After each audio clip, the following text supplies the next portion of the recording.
let's talk about Giacomo Casanova real quick.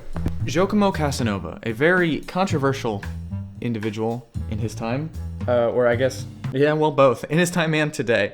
This book, while it is the abridged version, does not hold back on some of the very obscene things that he has done in his life, which is why I will not recommend anything more than the introduction of this book. Now, the thing that you need to know about Giacomo is that he lived a life of debauchery. There is a reason why he is the figurehead of a womanizer.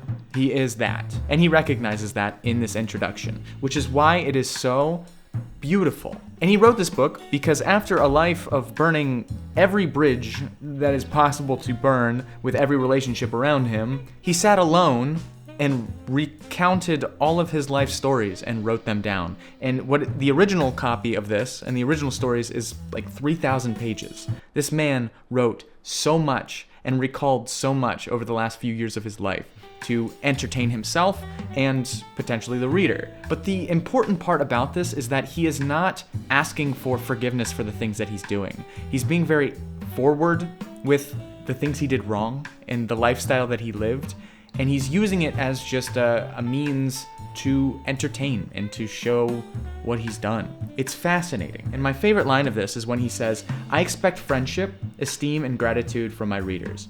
Gratitude if they can learn from these memoirs and take pleasure in them. Esteem if, in judging me fairly, they find me possessed of more virtues than faults. And friendship once they find me worthy thereof, for the frankness and good faith with which I abandon myself without disguise, and such as I am, to their judgment."